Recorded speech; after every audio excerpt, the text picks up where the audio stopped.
안녕하십니까. 과실련 제152차 오픈 포럼 시작하겠습니다. 과학기술 33인의 목소리 2050년 탄소 중립 실행안의 실현 가능성을 진단하다입니다. 오늘 포럼은 온오프 라인 하이브리드로 진행합니다. 지금 현재 현장에 여러분 와 계시고요. 먼저 오늘 33인의 목소리를 담아 이렇게 포럼을 개최된 것을 너무 뜻깊게 생각합니다. 오늘 포럼에서 풍성하고 다양한 방향의 논의가 이루어지기를 기대합니다. 또 다시 한번 참석해 주신 여러분들께 감사 인사를 드리고요. 오늘 포럼은 또 유튜브로 송출도 되고 있기 때문에 활발한 참여와 의견 개최도 부탁드립니다. 그럼 먼저 오늘 개회사를 김영호 과실련 상임대표님께서 해주시겠습니다. 김 교수님. 안녕하세요.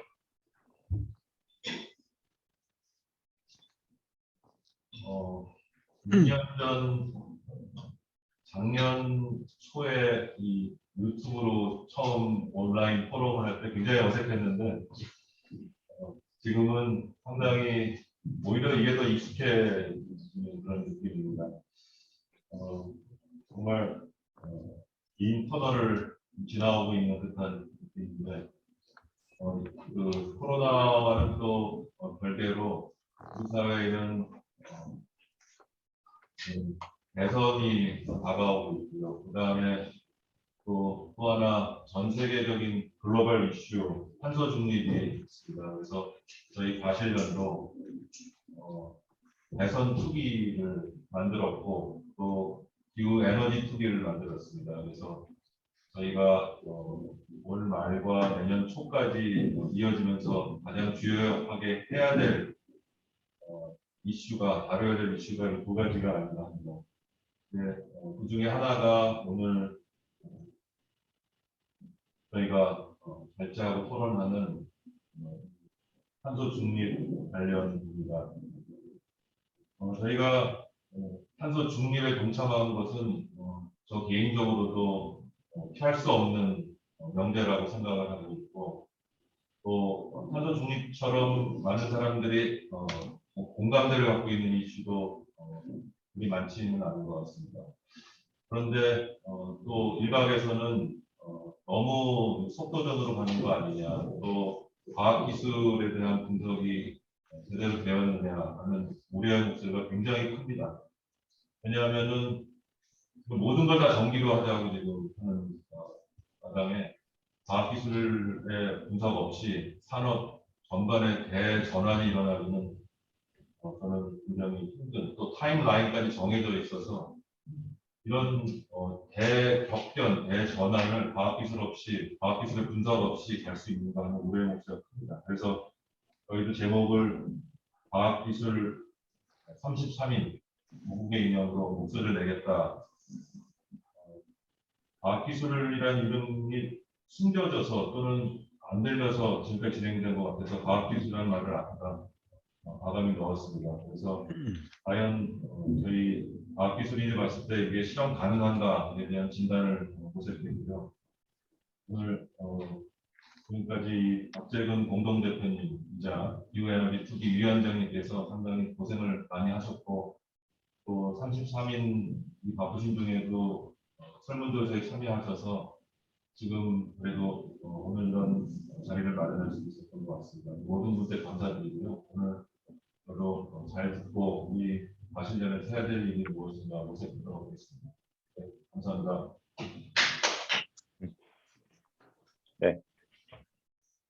네, 안녕하십니까. 잠시만요. 네, 그러면은 발제자 소개가 있겠습니다. 오늘 발제는 서울대학교 물리천문학부의 박재근 교수님이십니다. 과실련 공동대표님이시기도 하고요. 발표에 앞서서 박지근 교수님의 간단한 양력을 소개해 올리겠습니다.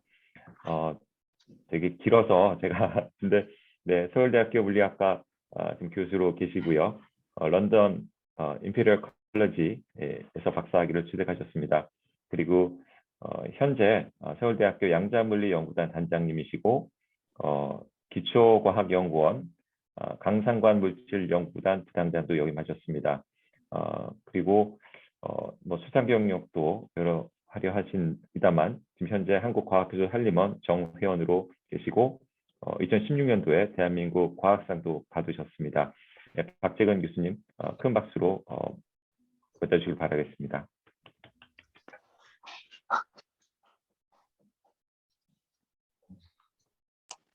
네, 화면이 보이시죠? 네, 잘 보이고 있습니다. 예, 감사합니다.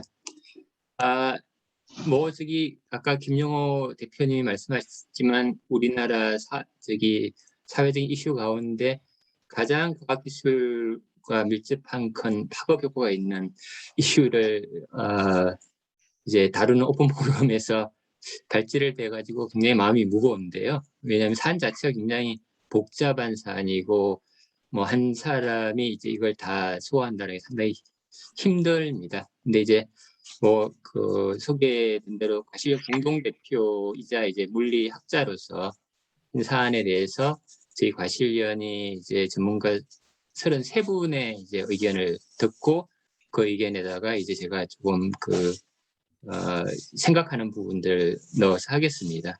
근데 뭐 이런 문제라고 하는 게 뭐 늘 모범 답안을 찾기 굉장히 어렵고 아무래도 발제라고 하는 게 어떤 뭐 이걸 정리해서 말씀드린다기보다는 이슈가 뭐고 조금 더 풍성한 또는 어떻게 보면 조금 더 열띤 토론을 위해서 제가 조금 더 열려 있는 다양한 목소리를 좀 넣으려고 해요. 그래서 이제 뭐 간단하게 이제 정부 2050 이제 탄소중립위원회 보고서가 나온 배경을 설명드리면서 이제 국내와 환경이 어떤 건지 뭐 다 잘 아시겠지만은 이제 오른쪽에 있는 이 IPCC의 1.5도라고 하는 게 이제 2007년 보고서에서 명기되잖아요. 이렇게 얘기 좀 하고 전문가 33분의 이제 목소리를 좀 정리를 하고 그다음에 조금 총평을 넣으려고 합니다. 그래서 이제 뭐 이런 글로벌 담론이라고 하는 게 꽤 오래전부터 이제 진행되고 있는 게 약 70년대부터 뭐 에너지 위기, 그다음 80년대부터 픽 이어, 그다음 90년대부터 지구온난화, 최근에는 이제 뭐 동해 멸종이라 그래가지고 1970년 대비 약 70%의 동이 멸종됐다라고 하는 쇼킹한 이제 소식이 나오잖아요. 그래서 이제 그 유엔사나 IPCC가 88년에 이제 발족이 돼가지고 그 유명한 보고서가 이제 6차 보고서 2007년에 나오면서 1.5도를 달성해야 된다 그러고 저같이 이제 뭐 좀 퍼블릭 대중한테는 알고 미국 부통령을 지냈던 알고의 소위 inconvenient truth라고 하는 게 조금 더 커피가 컸죠. 2006년에 나온 건데 이제 그래도 이 문제에 관심을 가지게 된 게 알고의 inconvenient truth라고 하는 내용을 DVD를 보면서 이제 꽤 공부를 하게 됐습니다. 국제적으로는 이제 뭐 97년에 교토 의정서, 2015년에 파리 기후 협약 뭐 이런 게 있었고 실제로 지난 주말에 이제 그 막을 내린 글라스고의 유엔 기후 변화 당사국 총회가 중요했는데 왜냐하면 이때부터는 각국의 이제 명시되어 있는 이제 계획들이 이제 발표된 거고 아시겠지만 이제 주말에 막을 내렸습니다.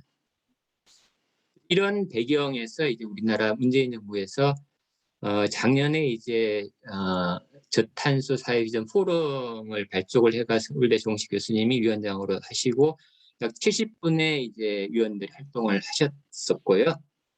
근데 올 5월부터는 이제 조금 더 실행안을 만들기 위한 탄소중립위원회가 발족이 돼가지고 한 5개월 동안 활동을 해가지고 이제 정부가 10월달에 최종안을 발표해서 글라스고에서 이제 대한민국 안을 만들었죠. 그래서 이제 이런 보고서는 아무래도 이제 위원이 누구냐가 굉장히 중요하고 어떤 분들이 이제 들어간지 알 필요가 있을 것 같아가지고 제가 탄소중립위원회의 명단을 이제 봤습니다. 그래서 총 97분이 이제 위원으로 계시고 서울대 윤순영 교수님이 위원장이신데 이제 정부 측 위원이 총 뭐 장관님들 위원장이 19분이신데 이분들은 아마 뭐 바쁘셔가지고 회의에 다 참석 못하셨을 것 같고 보면 이제 시민단체가 꽤 많습니다. 28분인데 이 중에는 대학 교수로 계시는 분들은 뺐습니다. 그래서 실제로는 시민단체가 이보다 많고요. 그래서 정부측 인사를 빼면은 거의 40% 이상이 시민단체고요. 그다음 정책, 산업, 이공계가 한 10% 내외고 기타는 여기에 보시면 이제 뭐 그 행정대학원, 법학대학원, 뭐 그 교통센터 뭐 그런 식의 대학에 계시는 분들을 주로 많이 했습니다. 이 표는 이제 조금씩 어떻게 분류하느냐에 좀 다르겠지만은 대략적인 어떤 퍼센티지는 뭐 많이 다르지 않을 것 같습니다. 그래서 이 정부에서 이 거의 탄소 중립과 관련된 보고서가 총 3가지가 나와 있습니다. 작년 2월 초에 나와 있는 저탄소 이제 그 비전 포럼이 있고요. 그다음에 탄중위가 올 9월 달에는 보고서가 있고 지난달에 이제 관계부처 합동으로 중립 시나리오안이 나와 있습니다. 그래서 오늘 제가 말씀드릴 내용은 이 보고서 3개를 종합해서 말씀드릴 거고요. 이 보고서 모두 공이 총 9개 부문에 걸쳐 가지고 탄소 중립을 어떻게 달성해야 된다라고 하는 이제 계획을 담고 있습니다. 그래서 저도 이제 여기에 맞춰서 이야기하려고 그러는데요. 총 9개 분야에 이제 뭐 아까 말씀드렸던 이제 초기 사회 비전 포럼 빼더라도 탄중위하고 지난달에 나온 관계부처 종합 시나리오에는 이제 상세한 내용들이 나와 있어가지고 그중 일부만 이제 뭐 말씀을 드리면 예를 들어서 제일 첫 번째로 거론되는 게 전환 발전 부분인데 그게 보면 이제 여기 뭐 1안, 2안, 3안 있는데 이제 3안이 가장 강력한 안입니다. 3안이 이제 배출량을 제로로 만드는 안이고요. 그다음에 1안, 2안이 위로 가면 갈수록 조금씩 더 강도를 높이는 건데 이게 얼마나 이제 급격한 변화인지가 안 들어오실 텐데 여기 있는 이 표를 보시면 이제 조금 더 낫습니다. 그러니까 2021년 지금 올해 현재 우리나라는 석탄이 약 40% 정도의 발전을 시키고 있고요. 원자력이 약 25%를 담당한다 그럽니다. 그리고 LNG가 한 27%고 신재생에너지 한 7%인데 정부안이 이제 1, 2, 3안을 이제 그 묶어서 모두 넷 제로를 만드는 A안, B안을 만들었는데 이제 A안, B안 모두 석탄 제로고요. 그다음 원자력은 6에서 7%고 재생에너지를 이제 뭐 조금 약한 B안이면 60%, 조금 강한 아니면은 70%. 그래서 뭐 어느 쪽으로 가든지 간에 재생에너지가 기본적으로 우리나라의 발전의 한 3분의 1을 담당하는 그런 계획입니다. 그래서 이제 정부가 10월 달에 관계부처 합동으로 내놓은 이제 넷 제로가 이제 그 4만 1, 2, 3안을 모두 이제 조금씩 절충한 안인데 A안, B안 모두 다 넷 제로를 달성하겠다고 하는 거고 이게 이제 문재인 대통령이 글라스고에 가셔가지고 발표하신 내용인 걸로 알고 있습니다. 그래서 이제 조금 저기 그 도표로 한번 좀 보는 것보다 이렇게 그림으로 조금 보는 게 좋을 것 같은데요. 이게 지금 우리나라가 이제 계속해서 탄소 배출량이 증가를 하는 거는 당연히 이제 국민소득이 증가를 하면서 어쩔 수 없이 올라가는 부분이고요. 2017년 이제 지금 저희가 그 이제 어느 점에 도달을 한 통계가 나와 있을 텐데, 이게 정부안이 이제 총 2단계를 간다고 볼 수 있는데, 2030년에 이제 NDC라 그래가지고, 그 내셔널 디터미니드 컨트리뷰션인가 뭐 그렇게 돼 있죠. 그래서 안이 있고, 그다음 2050년이 이제 이번 글라스고우에서 목표로 삼은 넷제로 뭐 그건데, 정부안은 NDC를 통해 2030년에 이 정도가 있고 2050년에는 이제 이쪽으로 간다라고 하는 거의 뭐 거의 직선을 걷다고 생각하시면 없는 것 같고요. 그래서 이제 굉장히 어려운 발표돼가 목이 타는데요. 전문가 이제 33분을 저희가 아까 있는 9개 부문에 걸쳐 가지고 모셨고요. 이 33분의 이제 목소리를 제가 소개해드리려고 합니다. 그게 앞서 가지고 이제 저희가 이제 아시려니 이제 어떻게 이런 활동을 하게 됐는지를 말씀드리면 좋겠는데, 작년 12월 8일 날 이제 저희가 광주였던 걸로 기억하는데 광주에서 이제 대표들 회의가 한번 열렸을 때 상임 대표님이 이제 기후에너지 특위 발족을 제안을 하셨고 그래서 제가 흔쾌히 뭐 했습니다 그렇게 있고 이제 대표 3분이 위원으로 들어가겠습니다. 그리고 이제 올 초에 저희가 이제 관련 전문가분을 이제 모셔가지고 좀 이야기를 했고요. 그다음에 탄중이 보고서가 진행되는 동안은 저희는 이제 활동을 멈추고 탄중이 보고서가 나온 다음부터 한 달 동안 저희가 국내 전문가 33분을 모시고 이제 탄중이 보고서 검토를 했습니다. 그래서 이제 아까 말씀드린 대로 총 9개 부분에 있기 때문에 저희도 이제 농수산을 제외하고는 모두 전문가 다 모셨고요. 모시다 보니까 이제 전환하고 산업이 아무래도 중요하니까 그쪽 분야에 많은 부분들이 이제 전문가들이 들어왔죠.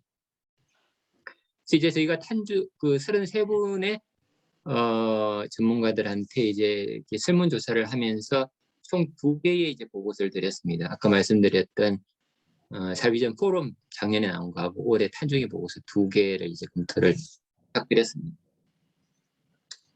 그래서 이제 이건 뭐 33분이 꼼꼼히 들여다봤다라고 하는 걸 이제 그 보여드리기 위해서 지금 보여드리고 있는데 저희가 이제 각 페이지별로 검토 의견 전문가 수까지 다 표시해가지고 정말 샅샅이 보고서를 저희가 이제 들여다봤고요. 그래서 이제 보고서의 모든 내용을 저 또한 이제 한 2-3번 읽었습니다. 그래서 이제 탄중이 보고서도 그렇고 정부 관계부처 안도 그렇고 이제 그 두 보고서에는 예산에 대한 언급이 재정 투입에 대한 얘기가 전혀 없습니다. 그래서 저희도 이제 아무래도 전문가들이 보시기에 보고서를 보실 때 이제 그 뭐 보고서 있는 그대로 하기 위해서 저희도 이제 필요 예산은 충분히 투자된다고 가정하자라고 이제 저기 전문가들에게 말씀을 드렸고요. 그래서 이제 그래서 1항 같은 경우에 이제 위에 보시는 것처럼 약 뭐 100% 되신다는 분이 한 5분 뭐 그렇고요. 3항은 이제 100%가 지금 7분까지 늘어났습니다. 전반적으로 보시면 이제 전문가 33분이 모두 실행 가능성을 좀 높게 평가하고 있습니다. 그리고 이제 뭐 기술 개발 필요성에 대해서는 모두 다 필요하다고 생각을 하시고 단 지금 현재 우리나라 기술이 굉장히 낮다라고 하는 부분에 대해서는 굉장히 공유를 하시는 것 같습니다. 그래서 이제 그 설문조사 속에 이제 저희가 이제 전문가들이 이제 뭐 추진될 경우에 이제 문제점들을 이제 그 나열을 해달라고 말씀을 드렸을 때 나열된 가장 큰 게 이제 산업체제 붕괴가 41%고 그 다음도 일종의 산업체제 붕괴, 그래서 뭐 경제 파급 효과겠죠. 그게 총 70%입니다. 그러니까 전문가 33분 중에 한 3분의 2 이상이 지금 현재 정부안이 산업에 가져올 그 파급 효과를 굉장히 걱정하신다라고 하는 걸 알 수 있고요. 그 밑에는 조금 더 세분되어 있는 의견들이 나와 있습니다. 그러고 나서 저희가 이제 조금 더 주관식으로 이제 뭘 여쭤봤냐면은 전문가 비용 투자를 물어봤습니다. 왜냐하면 정부 안에는 비용에 대한 얘기가 전혀 없어요. 근데 이제 뭐 어떤 정책이든지 간에 비용을 모르고서 깜깜이 뭐 투자를 하는 거는 말이 안 되잖아요. 그랬더니만 굉장히 다양한 의견이 나왔더라고요. 뭐 처음 어떤 분은 3조, 다른 분은 40조, 어떤 분은 800조. 그리고 몇 분은 비용 추정 불가 모르겠다 나와 있고요. 제가 봤을 때 이제 제가 본 자료들을 봐서 가장 아마 합리적인 안이 아마 지금 뭐 1000조 근처일 것 같고 밑에 한 분은 그 상당히 꼼꼼하게 쭉 주셔가지고 한 2000조를 지금 하셨어요. 그래서 이 숫자들 조금 더 생각을 하시면 지금 올해 우리나라가 국민 총생산이 한 1600조쯤 된다 그러거든요. 그리고 정부 예산이 한 600조 정도 되는 겁니다. 그리고 앞으로 뭐 어떻게 될지 모르겠지만 통일 비용이라고 하는 게 지금 작게는 1000조, 많게는 3000조를 이야기하기 때문에 이 2050이 거의 통일 비용에 육박하는 수준이라고 하는 걸 아마 알 수 있어요. 그 외에 이제 저희가 이제 주관식으로 자유의견을 여쭤봤는데 거기서 이제 몇 가지 안들이 쭉 나왔습니다. 이제 뭐 전반적인 이제 큰 그림 제시됐다는 데는 긍정적인데 너무 이상적이고 신뢰성이라든지 너무 무리하다. 뭐 그다음에 산업에 이제 파급효과 걱정하셨고요. 그다음에 뭐 전망 자체는 굉장히 좋다라고 했는데 너무 무리한 부분이 나와 있고, 그다음에 뭐 현실성이 없다라고 하는 분들 좀 계시고요. 그다음에 뭐 국제 정황상 어쩔 수 없기 때문에 사활을 구제해야 된다. 뭐 이런 여러 가지 다양한 의견이 있습니다.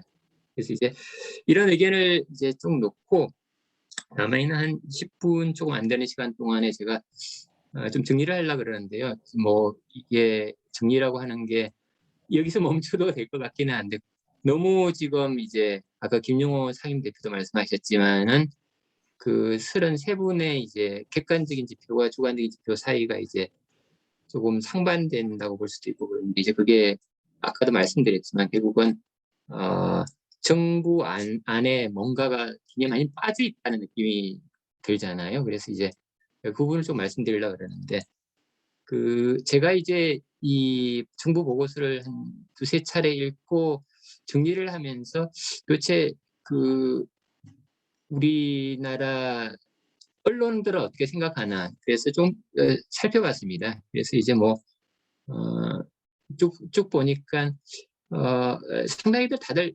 부정적이세요. 그래서 이제 실제로 여기 있는 기사들을 제가 다 읽었습니다. 다 읽고 뭐 어떤 부분들에 대해서 말씀하시나 쭉 봤습니다. 그래서 제가 오늘 말씀드리려는 내용과 상당히 좀 많이 그 관련돼서 연관이 있는 것 같고요. 뭐 어차피 이분들도 본인들이 생각하시는 전문가들과 뭐 의견을 나눠서 하시려서 그럴 것 같아요. 그래서 이제 제가 총평을 먼저 말씀드린 다음에 좀 끄고 가려고 그랬는데 그래서 이제 뭐 알고의 그 inconvenient truth의 제목을 그대로 땄습니다. 불편한 진실이 뭔지. 그러니까 이게 방향성에 대해서는 그 누구도 이제 뭐라 그러죠? 저기 시시비비를 걸 수가 없죠. 왜냐하면 지금 워낙 글로벌 이슈인데다가 이제 우리 다음 세대가 생존이 걸려 있는 문제이기 때문에 그러더라도 여기 좀 문제가 있는 게 제가 봤을 때 기초 자료가 적어도 제가 입수할 수 있는 정보 보고서 세계에는 기초 자료가 전혀 없습니다. 그러니까 그 안에 근거 자료를 삼을 수 있는 게 왜 나왔는지에 대한 안이 하나도 없어가지고 일종의 깜깜입니다.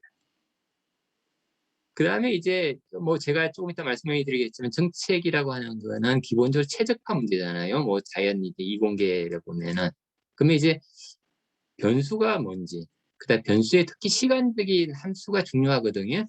왜냐하면 최근에 이제 이제 뭐 나오는 그런 걸 봤을 때 이제 시간적에 따라서 많은 변수들이 있잖아요. 그리고 이게 굉장히 중요한 이슈인 것 같은데 그 재정이 그러니까 국민이 부담해야 될 재정 부담이 얼마인지가 언급이 안 돼 있다라고 하는 것은 문제를 풀 수 없게 만들지 않았나 생각합니다. 그다음에 이제 제가 봤을 때 뭐 이 어떤 문제든 항상 정치적인 판단은 뭐 내려야 된다는 동의를 하겠는데 그런 정치적인 판단을 가기 전에 이슈를 분명히 과학기술에 관한 이슈이기 때문에 과학기술에 관한 정확한 전문가들의 판단이 선 다음에 그 다음에 이제 정치적인 또는 모든 얘기가 해야 되는데 뭐 저도 조금 그랬고 이제 여러 가지 자료들을 보니까 너무 이 탈핵이란 데서 매여 있는 것 같아요. 근데 이게 지금 아까도 제가 좀 말씀을 드렸지만은 소위 요즘 나온 IPCC라든지 글라스고 뭐 COP21 어디에도 탈핵이라는 이슈가 없습니다. 왜냐하면 탈핵과 글로벌 워밍은 논리적인 차원이 엄청나게 다른 이야기거든요. 그래서 정책 순위가 좀 바뀌지 않았나 그런 생각이 들고요. 그 다음에 이제 제가 좀 우려되는 부분이 지금 재생에너지를 70%를 하면 우리나라는 그 풍력보다는 어쩔 수 없이 아마 태양광으로 갈 거거든요. 태양광으로 갈 거고 태양광 기본적으로 이제 DC 전원이잖아요. 근데 우리나라 송전선은 모조리 지금 AC고 AC가 그냥 소위 시스템 파괴 없이 받아들일 수 있는 게 제가 듣기는 뭐 한 10%라 그랬는데 오늘 나오신 분이 한 분이 조금 더 명확하시겠지만은 그 말은 무슨 말이냐면 송전 계통을 굉장히 많이 바꿔야 된다는 것 같습니다.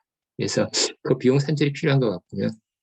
그 다음에 이제 이게 우리만 총대를 맬 수 없는 거거든요. 그래서 이제 뭐 몇 분이 이제 보셨겠지만은 글라스고에서 열렸던 이제 지루한 이제 협상이죠. 뭐 홀스 트레이딩을 하는 걸 쭉 보고 있으면은 이제 그걸 들어가시는데 몇 분이는 이걸 보셨는지 모르겠습니다. IPCC가 글래스고 마지막 날 이제 요약을 하는데 이 사진 나와 있는 사람이 알록 샤르마라고 이제 영국 측 대표로서 의장입니다. 알록 샤르마가 한 1분 동안 말을 못해 눈물을 머금으면서 그러면서 굉장히 미안하다고 이야기를 하는데 이제 그게 뭐냐면은 글라스고에서 이제 그 석탄을 페이즈 아웃 시키려고 하는 게 원래 영토가 아니었는데 그러셨겠지만은 중국과 인도 전 세계 가장 그 폴루터인 1위와 3위가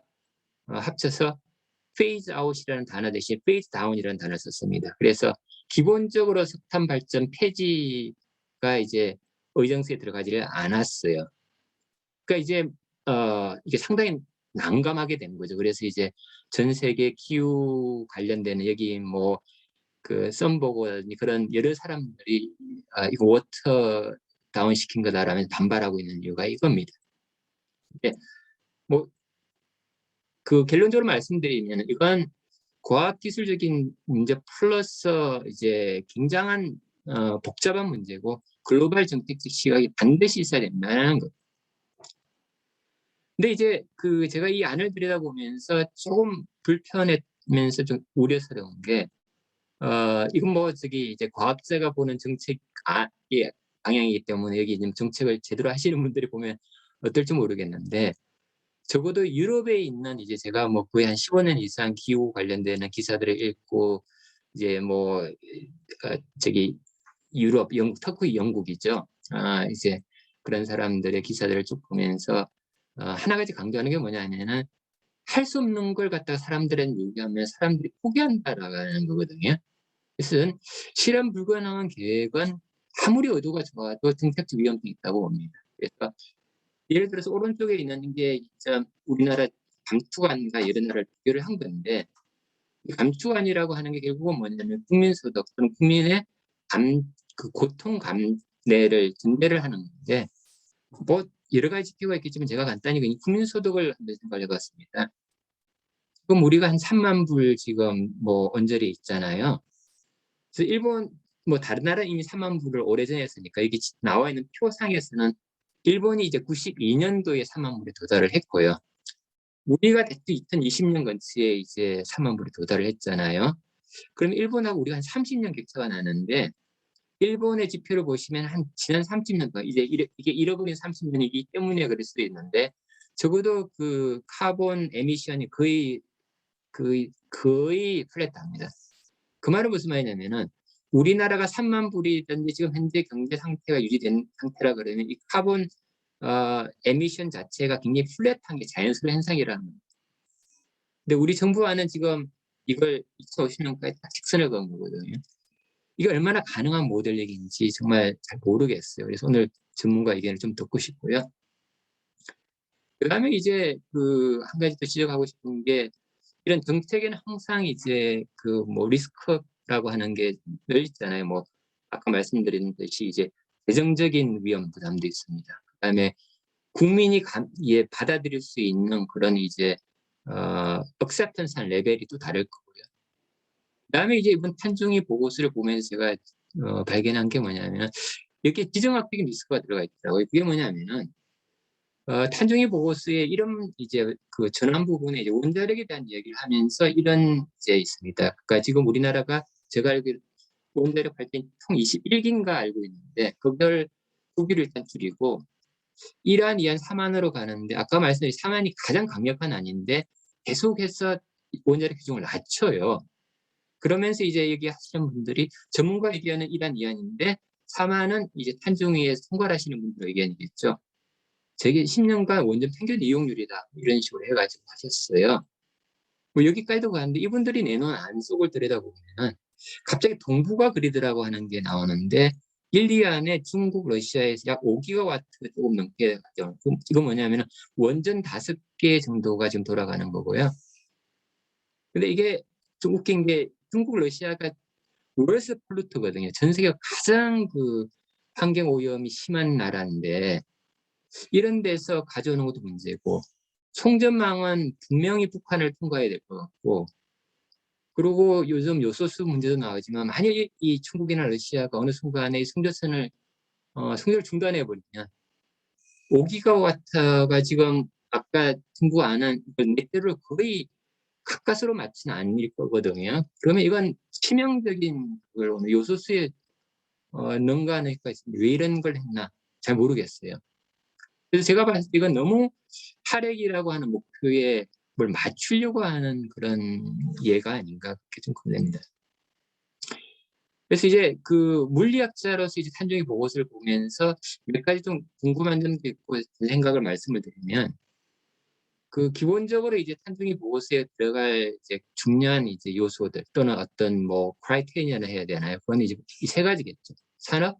산업화기에 또는 소득 역방 국가 경제 이런 걸 거고요. 정부 정책을 통해서 이 세 개를 이제 조절해 가는 게 이제 소위 정부 정책의 아닐 텐데, 제가 봤을 때 탄중은 탄소 중립은 기본적으로 최적화 문제라고 봅니다. 그래서 어떤 함수가 변수들이 쭉 나열돼 있을 거고, 이 변수들이 아까 말씀드린 분명히 시간의 함수일 거예요.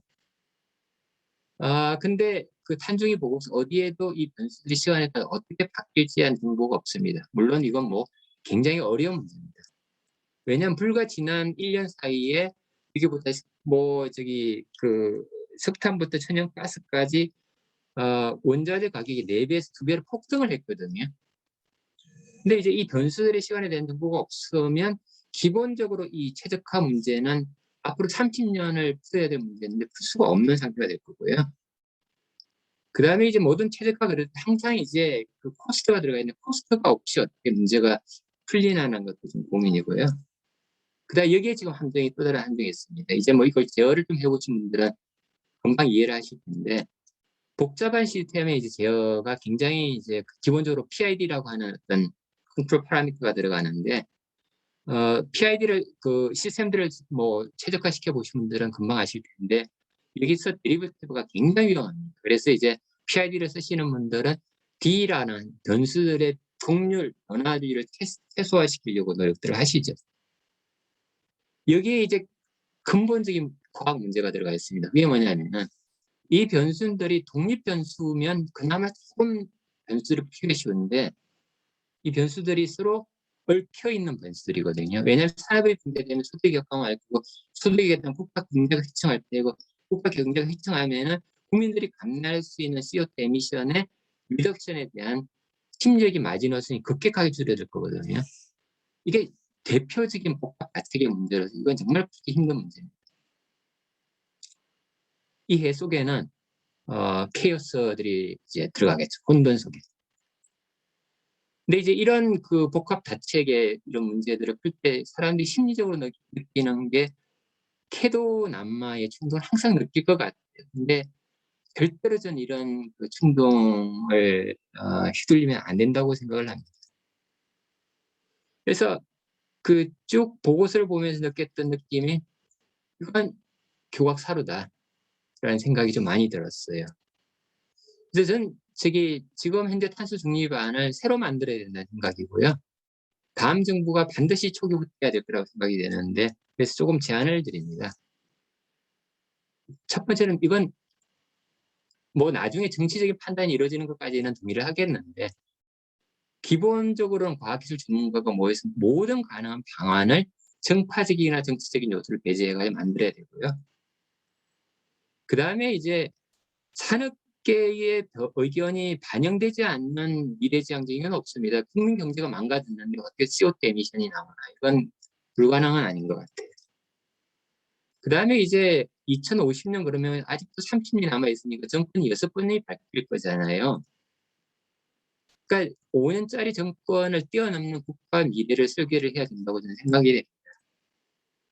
그 다음에 이제 저희가 당연히 국제사회 일원으로서 책임을 다해야 되지만 반드시 국익을 지켜야 된다고 생각이 되고요.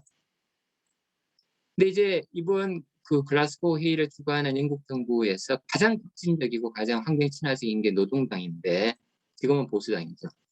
노동당 토니 블레어와 고든 브라운의 과학기술 수석 자문관을 지낸 데이비드 맥케이라고 하는 캠브리지 대학의 물리학자가 있습니다.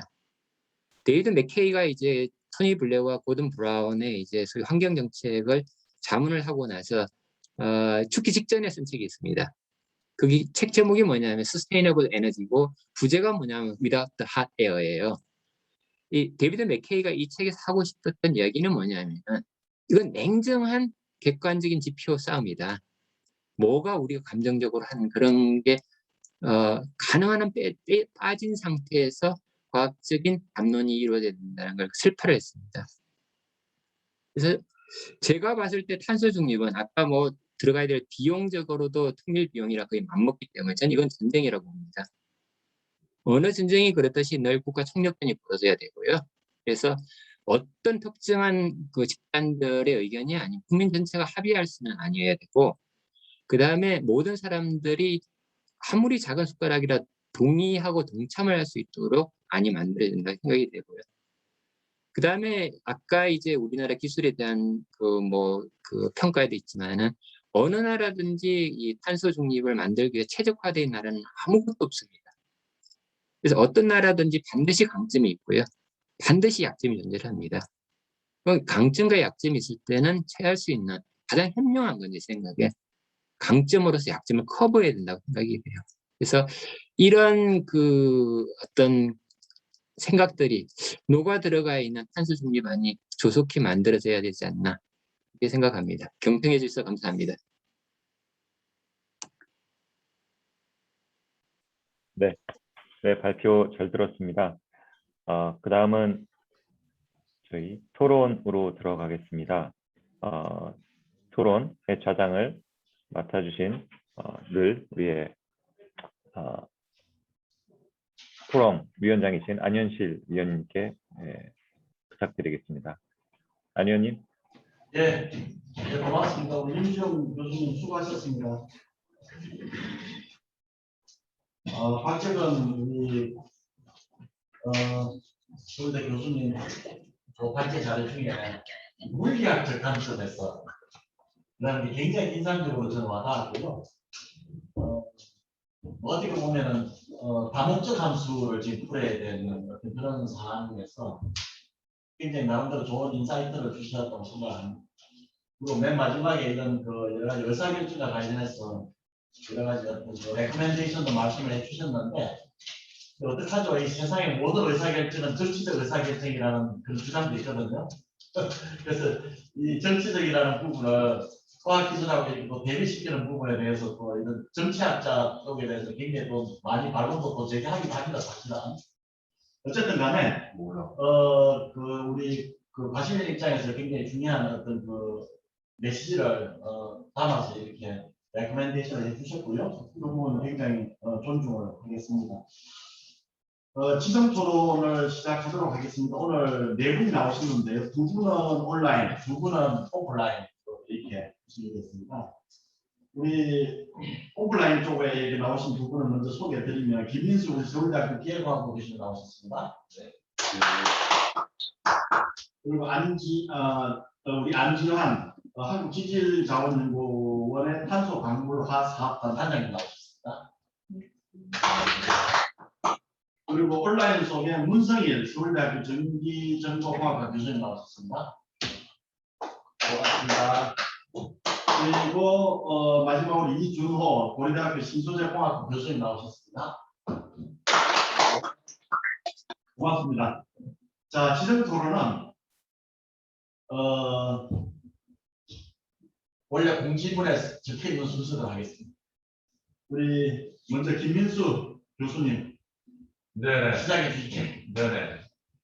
그러니까 이쪽이 이산화탄소, 우리도 숨을 쉬면서 배출하는 이산화탄소가 지구 온난화에 영향을 끼치고 기후 변화에 영향을 많이 미친다는 뭐 이런 것들을 지금 사실 받아들이지 않는 것은 조금 오해가 있다고 생각을 합니다. 물론 뭐 이게 기후학자들 사이에서는 천반양론이 아직도 좀 존재하는 것으로 알고 있습니다. 그러나 어쨌든 이런 그 이산화탄소, 즉 여기 탄소는 뭐 사실 지구 온난화 기체 전체를 말합니다만 그 중에 대표적인 게 이제 이산화탄소니까 이산화탄소 배출을 좀 줄이자 뭐 이렇게 일단 됐고요. 지난번에 열린 G20 그 정상회의에서 지금 선진국들이 1.5도를 목표로 하기 위해서 탄소 배출 제로를 달성하는 시점을 좀 명시하고자 했는데 이제 선진국들 모임인 거죠. 역시 그 중국, 러시아, 뭐 인도 뭐 이런 쪽에서 반대가 있어가지고 그거를 못했던 거죠. 그리고 이번에 이제 있었던 바로 며칠 전에 끝난 유엔 기후변화 협약 당사국총회 COP26이죠. 여기서도 2050년까지 그 석탄 발전을 좀 폐지하자는 그런 그 합의를 하고자 했으나 역시 또 그 감축이라는 조금 모호한 그런 표현들을 사용하면서 이제 합의문을 작성하게 된 것 같습니다. 아마 이게 항상 입장이 나라마다 좀 다를 텐데 이미 좀 경제 성장을 이루어서 잘 살고 있는 나라 그리고 우리도 좀 잘 살아보자 성장 좀 쪽에 있는 나라의 입장이 좀 다른 것 같습니다. 아무래도 이제 성장 좀 하는 쪽에서는 여러 가지 그 산업이 있겠습니다만 그래도 제조업 쪽에 좀 투자를 하고 역시 경제 규모를 크게 만들겠다는 이제 그런 나라들 입장이 그런 것 같은데요. 우리나라 경우에는 지금 선진국에 들어갔으면서도 사실은 제조업 그 기반이 굉장히 평판한 그런 입장이기 때문에 이게 지금 그 선진국 쪽의 역할을 좀 해야 될지 아니면 이 제조업을 그래도 좀 우리 그 북부의 어떤 근원으로 생각해야 될지 굉장히 좀 그 양면적인 그런 좀 입장이 있습니다. 우리나라 제조업 비율은 GDP 대비해서 제조업이 한 27.8%로 되어 있는데요. 독일이 한 21%, 일본의 20% 정도보다 더 높은 그런 상태가 되겠습니다. 그러다 보니까 제조업 중심으로 산업이 꾸려져 있는 그런 입장에서는 탄소 배출을 줄이기 위한 그 비용이나 노력이 서비스업 위주로 되어 있는 그 나라에 비해서는 큰 비용이 들어가는 게 사실인 거죠. 그렇기 때문에 지금 아까 말씀드린 대로 중국이나 뭐 인도나 뭐 이런 데에서 지금 강력하게 지금 반발을 하는 이유도 어떻게 보면 이해가 간다 이런 생각을 좀 하게 됩니다. 우리나라 그 제조업 쪽의 그 일을 좀 들어보니까 석유화학 쪽에서는 탄소 배출량 감소를 위해서는 뭐 한 270조가 들어갈 거다. 또 그 제철 쪽에서도 뭐 수소 환원 제철 뭐 그런 기술들이 앞으로 개발이 되어서 적용이 되어야 될 텐데 거기에만 한 67조가 들어가고 탄소 중립에 또 추가적으로 100조다 뭐 이런 거죠. 예, 그래서 지금 여기 그 나와 있는 그 2050년까지 탄소 중립을 위해서 기술 개발도 해야 되고 역시 그 산업에 적용할 수 있도록 만들어야 되고 실질적으로 적용을 해서 탄소 중립을 만들어야 되는 이런 데까지 사실 여정이 좀 길다라는 말씀을 좀 드리겠습니다. 지금 여기 지금 탄소 중립 보고서라든지 나와 있는 그 기술들 중에는 이미 좀 셋업된 것도 일부 있습니다만 지금부터 시작해서 개발을 해서 적용을 해가지고 지금 이제 산업에 응용을 해야 될 것들이 사실 제법 눈에 띕니다. 지금 뭐 발전 쪽 얘기들을 좀 많이 하고 계신데 우리가 석탄 화력 발전이 우리나라 지금 그 발전 설비로 보면 제일 많은 건 다 잘 아실 겁니다. 그 다음은 원자력이고요. 그 다음은 이제 LNG 발전, 요즘에 이제 태양광 또 풍력 관련된 것들이 좀 늘어났습니다. 네, 그런데도 불구하고 사실 우리 그 복합 화력에 쓰이는 그 가스터빈 발전은 지금 LNG를 쓰고 있습니다만 사실 몇 년 전까지만 하더라도 전부 다 그 전량 수입을 했었던 게 바로 가스터빈입니다. 최근에 사실 국내에서 연구개발 투자를 많이 해서 지금 사실 국내에서 개발된 그 가스터빈이 있긴 있습니다만 LNG 쓰는 거죠. 그렇지만 이게 지금 초기 단계고 거의 정상적으로 지금 돌아가나 안 돌아가나를 지금 테스트하고 있는 그런 단계가 되겠습니다. 지금 그 2050년 석탄 발전 완전 중단을 하면서 발전 중에 무탄소 가스터빈 아마 수소를 사용하는 가스터빈 같은데 이거는 사실 기술도 지금 현재 없고 그 당시까지 지금 기술이 개발될지도 정확하게는 좀 알기 어려운 그런 게 되겠습니다. 지금 또 발전적으로 지금 눈을 돌려보면 신재생 에너지를 늘릴 경우에 이제 발전 설비, 그다음에 아까 뭐 이게 그 교류 발전 이제 대비해서 이제 직류가 되면서 그거를 처리하는 비용도 있겠습니다만 뭐 지금 나온 게 한 1,400조쯤 뭐 얘기가 되고 있습니다. 그래서 지금 우리가 탄소 중립, 뭐 기후변화 막아야지 좋다. 그런데 그 첫 번째로는 그 사안이 우리 산업에 지금 미치는 영향이 너무나 크기 때문에 아마 지금 주장을 목소리 크게 내는 몇 나라들 제외하고는 자국 산업을 그래도 좀 뭔가 유지도 좀 하면서 역시 무역도 좀 하면서 산업을 좀 꾸려 나가면서 한양 탄소 중립을 가자고 하는 약간 그 완급을 조절하자는 얘기가 지금 많이 나오는 부분이 있어서 우리도 이 산업의 그 영향, 또 산업체의 그 목소리들을 사실은 조금 잘 좀 들으면서 가야 되겠다라는 게 이제 첫 번째 말씀입니다. 두 번째는 지금도 제가 이제 몇 가지의 예에서 비용을 말씀드렸습니다만 과연 지금 이게 감당할 수준에 있는 그런 비용이냐라는 그런 내용입니다. 지금 뭐 조단위 그 얘기 막 얘기하면은 아니 뭐 그냥 남의 얘기처럼 들리지만 정부가 재정 지출을 하든 또는 회사가 무슨 뭐 탄소 중립 비용을 내든 결국은 하여간 소비자 돈에서 세금 또는 어떤 물건의 구매 비용으로 나가서 결국은 소비자가 내는 돈이거든요. 하나의 예로서 최근 그 지난 10월에 맥킨지 보고서가 하나 나왔는데 독일 경우입니다. 2045년까지 탄소 중립을 선언했는데 여기서 지금 소요되는 비용을 6조 유로, 우리나라 돈으로 따지면 8천조쯤을 주장을 했습니다. 매년 한 320조쯤 되는 돈입니다. 뭐 통계 그래도 한국인, 독일이 이런 정도로 얘기를 했으니까 우리 경우는 지금 매년 320조는 아니고 한 뭐 200조쯤 들어간다고 일단 생각을 하면 아마 우리 5천만 국민들이 남녀노소를 불문하고 매년 400만 원씩 부담을 해야 하는 수준이 이게 1년에 200조쯤 되는 겁니다. 그러면 그 돈을 결국 우리가 부담을 해야 되는 거 아니겠습니까? 아까 말씀드린 정부가 투자를 하든 회사가 내든 어쨌든 우리 돈입니다.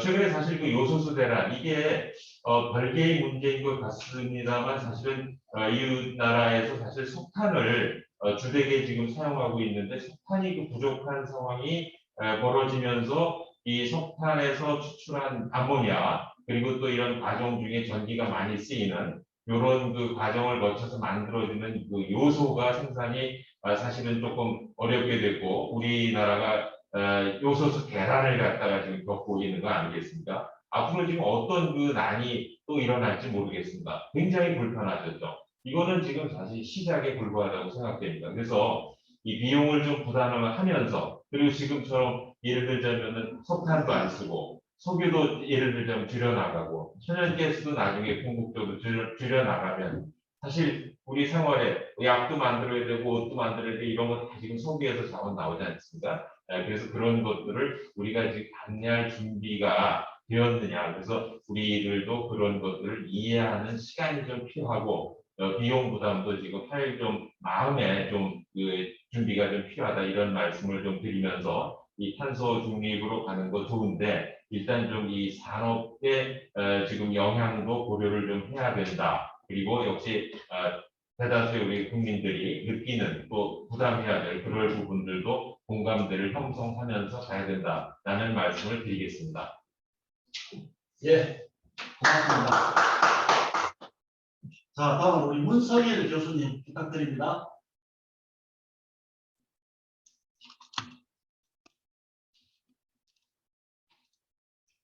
음소거 한번 해제 부탁드립니다. 문성일 교수님. 들리시나요? 예. 예. 관련된 주제로 여러 가지 제가 토론도 하고 하면서 지금 고민이 사실은 많습니다. 계신 분과 마찬가지로. 일단 제 그 토론에 들어가기 전에 제 입장을 먼저 말씀드리면 엄청 어려운 문제고 이게 해결될 수 있을까 하는 고민은 있지만 가능하면 풀어보려고 하는 그런 태도로 제가 토론에 접근을 해보겠습니다. 일단은 그 발제에서 말씀하셨지만 정부의 탄소 중립 계획 최근에 나온 것을 보면 A안, B안이 있는데 공이 보면은 뭐 석탄 LNG는 거의 0으로 하겠다는 거고 재생에너지가 대폭 들어오는 거죠. 그리고 이제 크게 보면은 전체 에너지의 사용량은 50년에 가도 지금과 거의 다르지 않을 거라고 예측을 하고 있어요. 그 얘기는 산업 구조에 큰 변화는 없을 것이다 하는 것을 함축하지 않을까요? 하도 보고서 안에가 숨기고 있는 게 많아서 저도 이렇게 뭐 숨은 글 찾기를 합니다. 좀 틀릴 수도 있어요. 그 산업 구조는 크게 변하지 않을 거라고 봤는데 그래서 에너지 사용량은 지금과 비슷할 거라 보는 것 같고요. 그런데 탄소를 0으로 하려면은 전기를 쓸 수밖에 없다 이겁니다. 그래서 전기 사용량은 2배가 늘어날 거라고 예측합니다. 200 몇 프로 늘어난다고 되어 있어요. 그러면서 이제 그 늘어나는 양 중에서 재생에너지가 한 60에서 70% 그리고 이제 무탄소 가스터빈이라는 게 있던데 처음에 계획에는 무탄소 전원, 신전원 이렇게 돼 있었거든요. 나도 그게 뭔지 몰랐어요. 근데 이제 그 두 번째 보니까는 가스터빈을 했는데 그 수소를 떼겠다는 거 아니에요? 그 수소를 어디서 얻어오죠? 그 수소를 역시 재생에너지를 얻을 수밖에 없잖아요. 그죠? 그렇지 않으면 무탄소가 안 되니까. 그러면 이제 여기에 들어가는 이 말은 가스터빈으로 돼 있지만 사실상 섹터 커플링을 하는 신재생으로 볼 수밖에 없습니다. 제가 보기에. 그러면 두 개 합하면 90%가 넘는 거예요. 그러니까 쉽게 얘기하면 이게 간단합니다. 이게 복잡한 게 아니더라고요. 2050년에 전기 사용량이 2배 늘어나는데 사용되는 전기의 90% 이상을 재생에너지로 만들겠다는 계획의 다름이 아니죠. 그럼 재생에너지는 이제 간헐성이 있어서 예를 들면은 기존의 발전기가 100기가와트가 낼 수 있던 전력이라면은 간헐성이 있어서 한 20% 가동률 본다면은 5배가 필요합니다. 그러니까 100기가가 필요할 때 기존의 발전기로는 재생에너지는 500기가가 필요하다 그런 뜻인 거죠. 그래서 제가 어림 계산해 보니까 틀릴 수 있어요. 정부가 얘기를 안 하니까.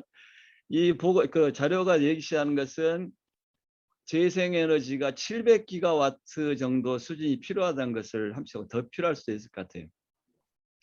그럼 700기가와트면은 2050년에 그 피크 수요가 200기가 정도 예측을 하고 그것도 역시 얘기 안 합니다. 제 추산 200기가 피크가 필요한 그 나라에서 700기가와트의 발전 설비를 갖는 그런 상황이 되는 거죠.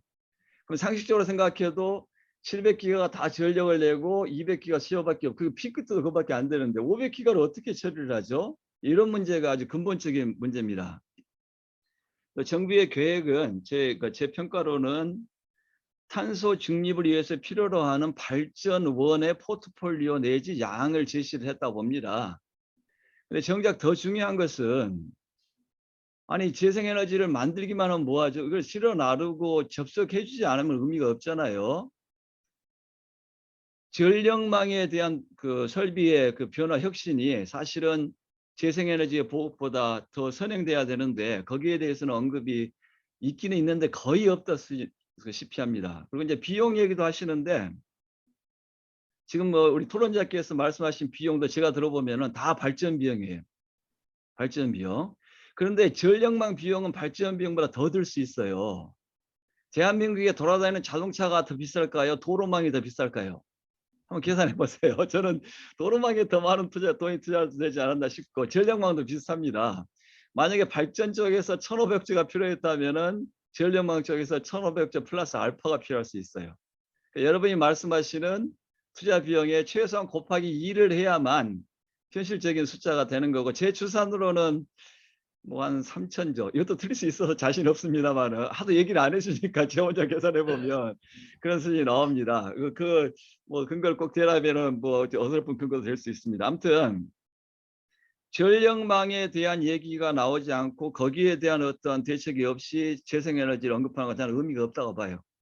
이를 만들려면은 전력망에 대한 혁신 문제가 먼저 나와야 된다고 보고 있고 이제 말씀드렸듯이 지금 있는 전력망은 교류 전력망이고 들어올 것들은 90%가 거의 DC라면은 이제 교류를 포기할 수밖에 없는 거 아니겠어요? 이건 뭐 전문가가 아니라도 90%가 DC가 들어온다는데 교류를 유지한다는 게 상식적으로 맞지 않죠. 그러면은 교류를 포기하고 DC로 간다는 다른 방식으로 간다는 것은 간단한 문제가 아니고 직류 HVDC부터 해서 직류가 들어야 될 것 같고요. 그다음에 전력망이 지금처럼 뭐 전국에 하나로 뭉쳐서 돌아가면 안 돌아갈 거예요. 쪽에서 마이크로드 섹터라이즈를 해야 될 것 같고요. 그다음에 이제 발전 쪽에 얘기하고 전력망 얘기만 하는데 아까 얘기 드렸잖아요. 바람 안 불고 해 안 뜨면은 그 전기를 어떻게 공급하죠? 결국 누군가 저장을 해줘야 됩니다. 그러면 이제 지금 그 전력의 상식으로 전력 전문가들 상식으로는 재생에너지의 기가와트, 와트와 와트 아워는 아시죠? 만약에 100기가와트의 재생에너지가 들어온다면 최소한 3시간, 또 경우에 따라 어떤 분은 한 8시간도 얘기를 해요. 아무튼 3시간만 한다 하시더라도 700기가와트 곱하기 3시간 하면은 2100기가와트 아워의 저장 능력을 갖춰야 돌아가는 겁니다. 그것도 비용으로 포함했어야 돼요. 그럼 이제 얼마가 나올지 저도 잘 계산이 잘 안 됩니다. 아무튼 수천조가 나오는 것은 거의 피할 수 없는 그 상황 같습니다. 그리고 이제 그 ESS가 수소 그런 역할을 할 거고요. 이거 운영할 때 뭐 AI나 빅데이터 같은 새로운 게 필요하겠죠. 자, 그래서 제가 이제 근본적으로 말씀을 드리면은 재생에너지에 보급할 수 있는 양은 전력망이 얼마나 수용을 하느냐로 결정되는 거지. 재생에너지를 자꾸 뭐 잔뜩 세워놔도 못 돌아가죠, 당연히. 그럼 너무 상식적이죠. 근데 그 얘기가 빠져 있고 그 문제를 정부가 모르는 건 아니다. 탄중위 위원들도 알고 계세요. 근데 아마 이 안을 만들 때 거기까지 다루기에는 너무 뭐 그 변수가 많고 복잡해서 담지 못했던 것 같고, 뭐 좋은 의미로는 그게 이제 다음 그 계획에서 숙제로 남아 있는 것 같은데, 이거는 이겁니다. 발전 쪽에는 비용이 들어가지만 거기는 민간이 들어올 가능성이 꽤 커요. 돈이 되거든요. 전기 만들어 파니까. 근데 전력망 쪽은 비즈니스 모델 만들기 참 쉽지 않아요. 이해가 되시죠? 우리 자동차 산업은 돈을 벌지만 고속도로 깔아가지고 통행료 받아서 떼서 벌기는 쉽지 않잖아요. 우리 예전 씨도 알다시피 또 그런 이야기. 그러면은 결국 정부의 계획이 보급보다는 인프라 쪽에 집중하는 게 맞죠. 정부가 비즈니스를 할 섹터가 아니잖아요. 저는 보급은 민간에 맡기는 것이 대체적으로 맞다고 보고 있고, 인프라를 잘 깔아줄 테니까 당신네들 들어오세요 이렇게 유도를 하는 게 맞아요. 그죠? 근데 지금은 보면은 마치 얘기를 안 하니까, 아니 자동차 공장을 차린 사람한테 자동차 팔고 싶으면은 고속도로 네가 깔아서 해, 그런 느낌으로 이제 받아들이고 있어요. 그러면은 두 개를 다 망치는 거죠. 오히려 자동차 산업은 알아서 하시고 고속도로는 정부가 깐다, 이런 메시지가 필요한데 그게 없었고, 저는 그런 메시지가 명확하게 정부 안에 들어오기 전까지는 뭐랄까 선언적인 메시지고 꼭 가야 할 방향 제시지 액션 플랜으로 보기는 저로서는 솔직히 받아들이기 어려워요. 근데 저는 이렇게 가야 된다고 믿고 있고, 그리고 이제 비용 얘기를 하시는데 제가 뭐 3천조 얘기가 맞는지 틀린지는 모르겠지만 어마어마한 투자 비용이 필요하고, 그다음에 외국에서 다 다른 나라도 비슷하게 얘기합니다. 미국은 전력망의 인프라 그 개천만 해서 2만조, 이경이죠, 이경. 이경. 미국은 스케일이 크죠. 그렇게 얘기한 거 보면은 뭐 제가 얘기하는 대한민국 3천조가 뭐 스케일에서 틀리지는 않을 것 같아요. 근데 에너지 자립으로 가는 길이잖아요.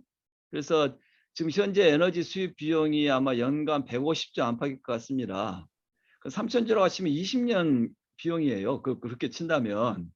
잘하면 못할 것도 없다고 저는 생각해요. 그 대신 요는 이게 모두가 다 그러니까 비용 구조로 가면은 감당할 정부가 없죠. 어떻게 우리가 지금 600조 예산을 갖고 있는 정부가 3천조 계획을 세우겠어? 누가 감히? 근데 제 생각은 잘만 이렇게 엮어 나가면 3천조가 토탈이 필요한 거지 그게 다 비용이 아니다. 그리고 이제 밖에 우리가 에너지를 수입할 때 그 비용은 외부에다 갖다 나가서 안 돌아오지만은 이 지금 얘기하는 몇 천조 이것들은 다 국내로 그 내부로 투자되는 돈이기 때문에 3천조 원은 이제 토탈리 필요로 하는 그런 비용이지만은 정부가 리드라고 하는 것들은 잘만 하면은 한 몇백조 수준만 잘 리딩하는 투자를 해주면은 산업이 만들어지고 활성화돼서 돌아가지 않겠는가 기대를 합니다. 만약에 그렇게 돌아가지 않는다면 어느 국가도 해내지는 못할 거예요. 어느 국가가 뭐 돈을 공짜로 만들어서 이렇게 해낼 가능성이 없다고 봅니다. 아무튼 요약하면은 정부의 계획은 탄소 중립을 위해서 필요로 하는 재생에너지의 어떤 총량이라든지 등을 좀 총괄적으로 제시한 수준에 머물러 있다. 그리고 그 안에 계산할 때 무슨 여러 가지 자료를 동원한 거 저는 압니다만은 공개는 안 돼 있고 궁금하게 짝이 없죠. 그런데 역산을 하면은 그런 정도가 나오고, 전력망에 대한 그 계획이 먼저 선행돼야 될 것 같고, 이게 산업화 돼가지고 정부가 일부 투자하고 산업으로 돌아가지 않으면은 이게 구현하기 어렵다 이렇게 봅니다. 이상입니다. 예. 아주 일목요연하게 이렇게 정리를 해주셨습니다. 자, 다음 우리 안지원 단장님. 네, 저는 실질적으로 COP를 이제 활용하는 연구를 하고 있고, 그다음에 뭐 유엔에서 지금 하고 있는 기술의 다양성 부분들을 기부를 하고 있습니다. 그런데 지금 오늘 얘기는 좀 지금 탄소 중립에 대해서 정말 강조하고 있는 얘기들을 조금 하는 것이 좀 좋을 것 같고요. 또 실질적으로 지금 바로 전에 말씀하신 그 인프라나 실천 부분에 대해서 조금 더 얘기를 하고 싶습니다. 일단 파리 협정에서 저희가 지금 우리 고윤주 원장님하고 파리에서 협정하는 그 부분들을 근본적으로 좀 보면서 가장 큰 부분들이 뭐냐면 지금 지속 가능한 개발을 위해서 그 기후변화 부분들을 극복하는 부분을 방법론적으로 이 부분을 설정을 했는데 지속 가능한 개발이라는 그 설정이 쉽게 얘기하면 기후가 우리가 어쨌든 악화돼서 그 우리가 지구에서 살 수가 없다라는 아주 쉬운 논제로 시작했다는 거죠.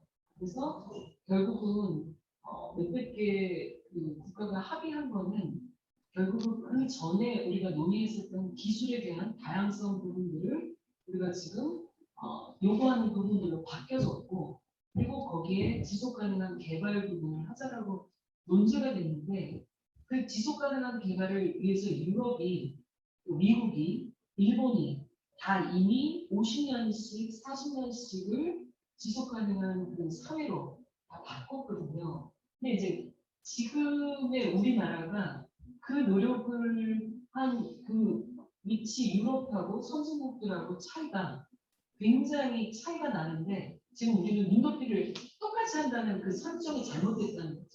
그래 놓고 지금 거기서 가장 빠져 있는 게 인프라 같은 그 부분으로 지금 다 뭐라고 되어 있냐면, 다 같이 지구는 하나니까 싱크 글로벌리라고 다 논제는 돼 있지만 액트는 로컬리로 돼 있어요. 아까 인프라 말씀하신 똑같이 가장 중요한 건데, 우리가 지금 지구 안에서 천연 자원이나 물이나 이런 부분들이 우리가 한정이 돼 있으니까 차세대에 우리의 손자 손녀들한테 쓸 수 있는 물과 이 부분들의 천연 자원을 아끼려면 우리 세대에서는 지속 가능한 개발이라는 게 뭐냐면, 쓰레기 가지고 우리가 돈이 더 많이 들고 그 부분의 과학 기술이 굉장히 어려운데, 그 부분을 해서라도 이 컨티미네이션 하는 속도가 우리가 컨저베이션 하는 보존하려고 하는 속도보다 더 빠르니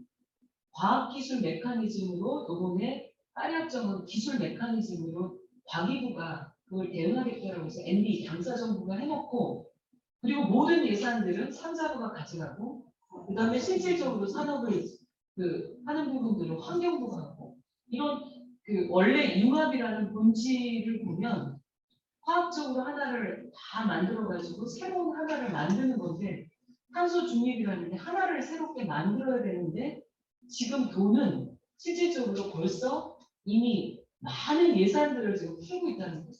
아까 예산 얘기도 나왔지만 가장 중요한 부분에 예산을 50년 전에 탄소 중립을 위해서 지속 가능한 선진국들이 뭘 했냐면 실천을 했다는 거예요. 그리고 국민들이 실천하고 대상이 여기에 다 빠져 있는 거죠. 우리가 액션 플랜을 주민들하고 하고, 그다음에 지자체랑 해서 모든 교육들을 다 업해서 이것들을 소프트웨어적인 그 부분들을 합의를 해서 이 사회를 정의로운 사회라고 되어져 있고, 친환경제 사회를 하는 거는 이 에너지 전환 말고 섹터에 엄청난 파트로 되어져 있는데, 그 돈은 5천만 원짜리로 알고 있거든요.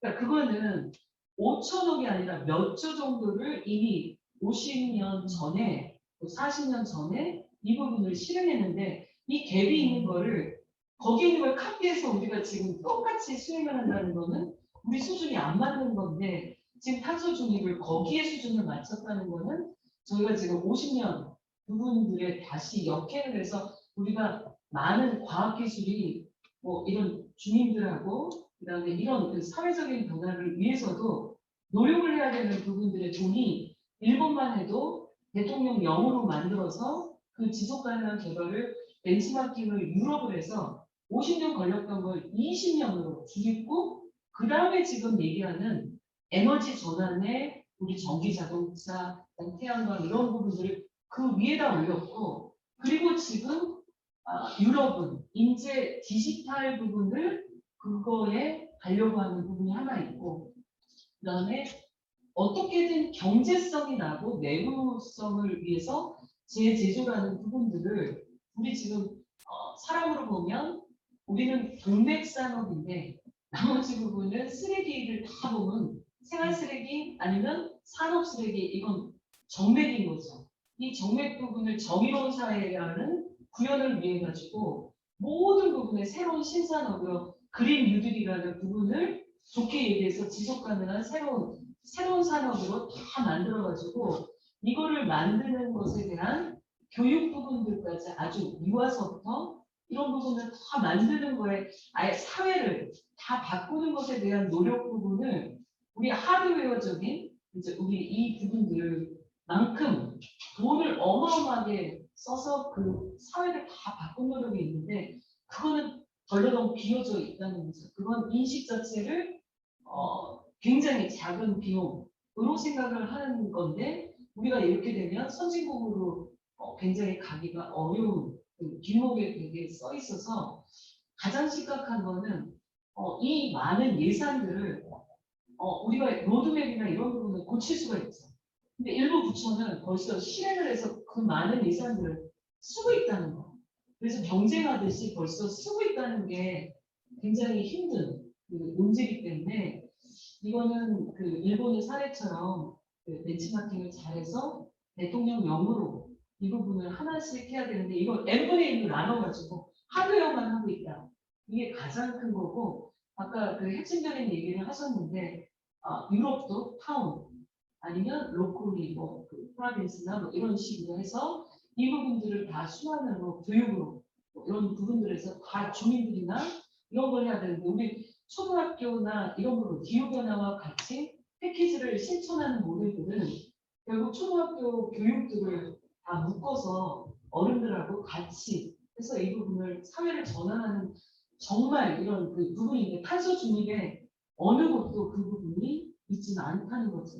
이런 부분들이 사실은 지금 탄소중립위원회의 환경적인 부분들의 정맥 산업을 새로운 뉴딜이라고 설정을 해놓고 그 부분을 했는데 우리는 과학과 교육 부분이 개도국의 탄소 부분으로 보면 제가 아까 독일 얘기하셨는데 독일들이 와서 10년 동안을 주둔하고 있는 데랑 제가 가서 우리 한국 과학기술을 우리가 탄소 부분으로 우리가 할 수 있겠다라고 저희가 발표를 하면 그들은 당연히 저희는 독일한테 질 줄 아는 거죠. 근데 이제 그 나라는 우리한테 희망을 거는 이유가 우리가 OECD 강국으로 됐는데 그 방법론적인 거가 과학기술하고 교육 때문에 됐다라고 생각을 하는 거예요.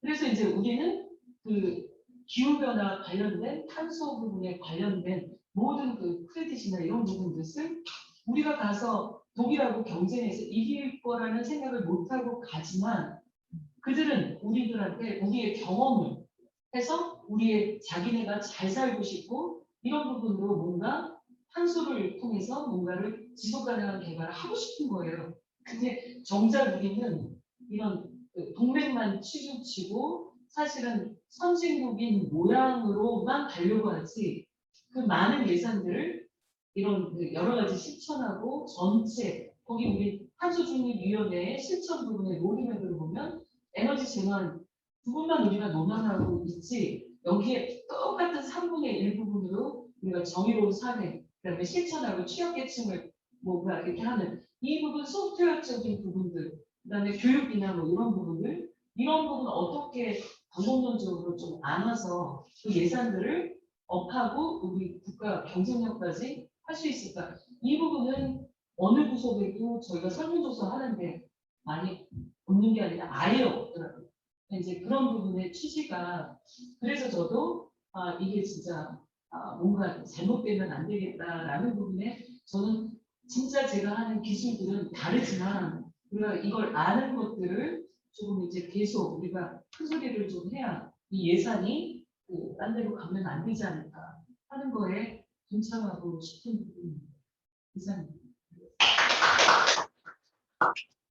네, 우리가 놓치고 있는 부분을 굉장히 인상 깊게 짚어주신 것 같습니다.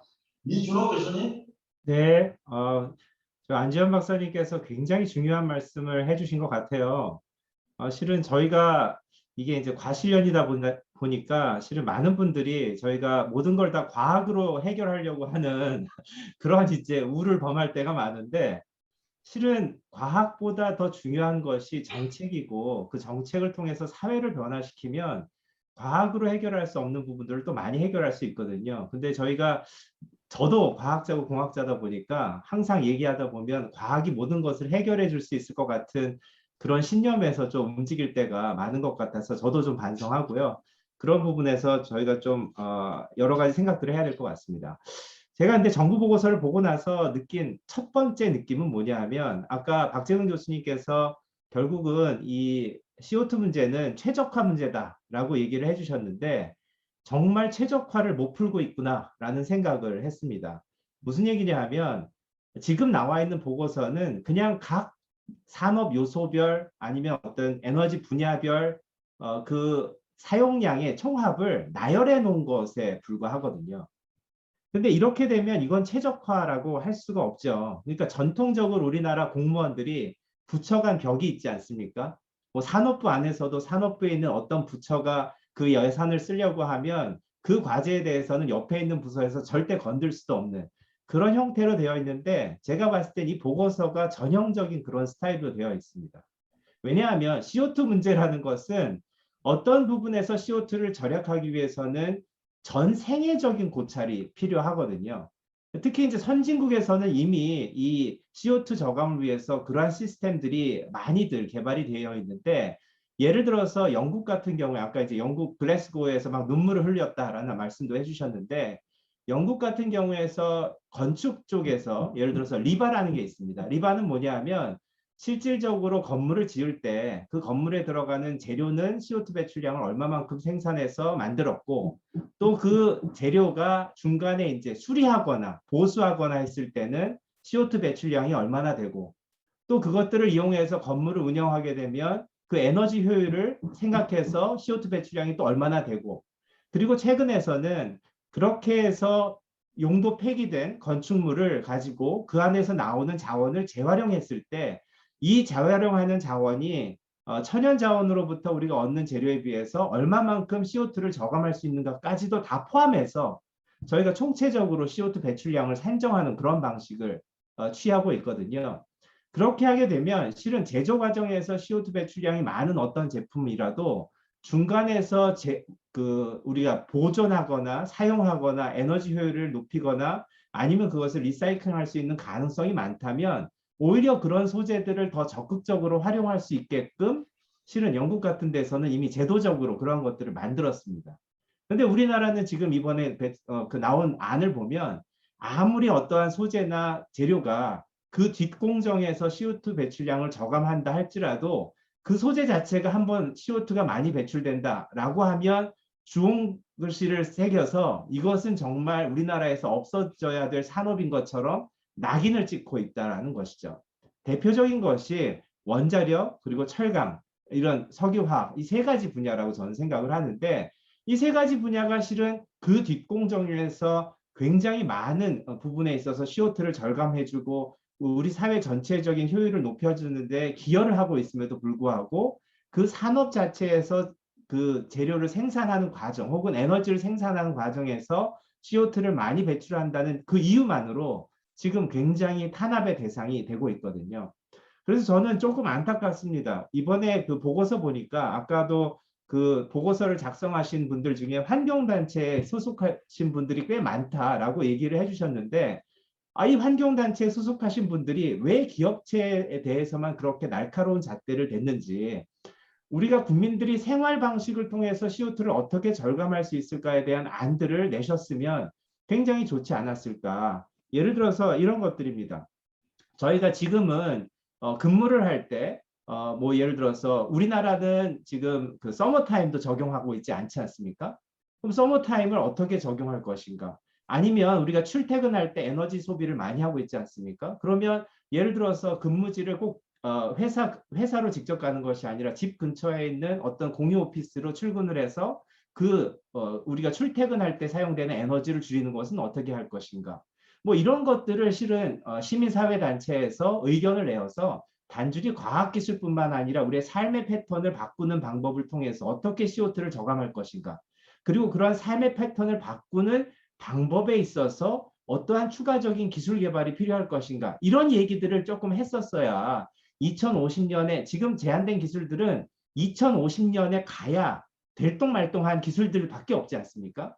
그러면 저희는 2030년에는 어떻게 CO2를 줄이고 2040년에는 어떻게 CO2를 줄이겠다는 것인지에 대해서 아무도 답변을 못하는 거죠. 아까 문수인 교수님 얘기하신 것처럼 저도 3천조 이상이 들 거라고 생각을 합니다. 아니 그 3천조 이상이나 드는 돈을 지금 누가 되겠다는 거죠? 아무도 될 사람이 없습니다. 결국은 그러면 2050년까지 연구개발한다고 엄청난 돈을 투자를 하면서 저희는 2050년까지 단 5%, 10%도 CO2 배출량을 저감하지 못하는 그러한 결과를 낳게 될 텐데 그러한 결과에 대해서 그러면 누가 책임질 거냐라는 것에 대해서 이번 보고서는 정부에서 아무것도 답을 하지 못하고 있다라고 저는 생각을 합니다. 그래서 결과적으로는 현재 정부 정책은 어떻게 보면 너무나 그 부처 간 벽이 명확하게 드러나는 그 단순한 그 모험에 불과하다. 그래서 이것은 오히려 지금 정부 정책이 없는 것, 국가적인 전략이 없는 것과 마찬가지다라고 생각을 하고 지금 전체적인 통합적인 최적화를 할 수 있는 그러한 새로운 전략을 이번 기회에 수립해야 되지 않는가 그런 생각을 했습니다. 예, 감사합니다. 예, 지금 우리가 정해진 시간이 아마 5시 반까지인데, 일단 우리 발제하신 박재훈 교수님은 계속 계시는 거죠? 네, 네, 오케이. 좀 이따 제가 발언을 드리겠습니다. 우리 오늘 참석해 주신 오영주 원장님, 음성을 해제하시고 혹시 이 주제와 관련해서 한 말씀 하시겠습니까? 예. 일단 뭐 이런 탄소 중립 주제로 이런 세미나를 지속적으로 할 필요가 있겠다 이런 생각이 들었고요. 오늘 말씀하시는 내용들 들어보니까 우리가 너무 좀 급하게 이게 사회적 공감대나 많은 의견 수렴 없이 뭔가를 만들어내야 된다는 이런 조급성이나 이런 것들이 있는 거 아닌가 이런 생각이 좀 들었고, 사실 탄소중립위원회에 대해서 거기 나온 안에 대해서 여러 가지 이제 말씀해 주시고 했는데 저도 이렇게 보면서 한편으로 그런 생각이 드는 거예요. 우리는 무엇을 어떤 고민을 했을까? 탄소중립위원회에서 누구나 다 인정하는 아주 그럴듯한 안을 만들어내기를 기다리는 건가? 이런 생각이 들기도 하고, 그래서 저는 하여튼 대전이라는 도시에서 제대로 된 탄소중립 계획을 만들어 보기로 하고 여러 가지 유럽 쪽하고도 회의도 하고 여러 가지 하고 있는데, 저는 조금 이걸 쪼개가지고요. 쪼개가지고 실천 가능한 것부터 하자 이런 생각이 들어요. 일단 모든 계획을 완벽하게 세워놓고 가자고 하면은 이 계획 세우다가 막 서로 이게 될 것 같은데, 물론 큰 그림이 있어야 되겠지만 자기가 있는 영역에서 할 수 있는 부분부터 조금 일단은 추진을 해보자 이런 생각이 하나 들었고요. 또 하나는 그 UN 기후변화협약, 제가 캅21 할 때 안지환 박사님하고 같이 파리에 갔었거든요.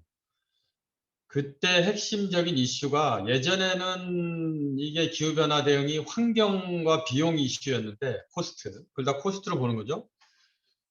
근데 그 캅21 와서 이슈는 기술과 산업의 문제였어요. 기술과 시장.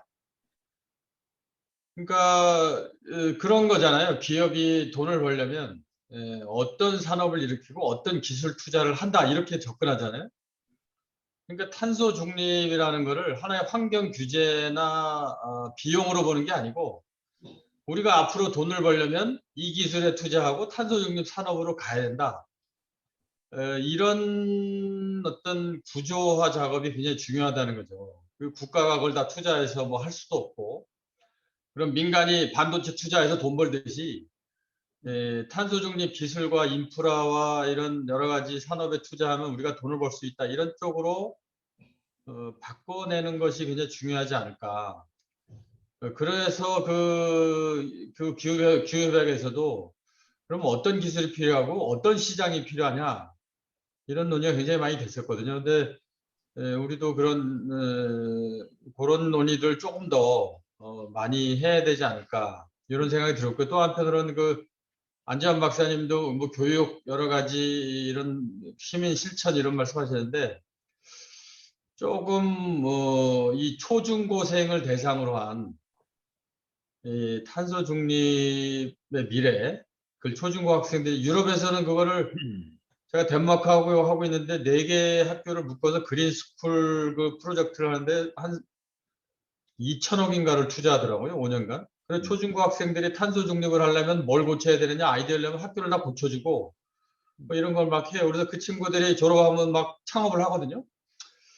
그러니까 조금 약간 그 초중고 학생들에게 우리가 컨벤셔널 날리지잖아요. 탄소 중립이 환경 규제나 비용이 아니고 이게 투자고 이게 신산업이고 이게 새로운 기술이고 여기에 새로운 창업과 일자리 기회가 있다라는 생각을 미래의 학생 청년에게 가지게 해주고, 그 학생 청년이 도시와 국가의 미래를 그려나가도록 지원해 주는 거, 그런 것도 하나 중요한 축이 되지 않을까 그런 생각을 해서 뭐 대전에서 소소하게 좀 해보려고 하는데, 뭐 어려운 문제죠. 어쨌든 우리가 중지를 계속 모아나가면서 작은 것부터 또 할 수 있는 것부터 하면서 뭔가 우리의 컨벤셔널 날리지와 접근 방식을 바꿔야 되지 않을까 이런 생각을 해봅니다.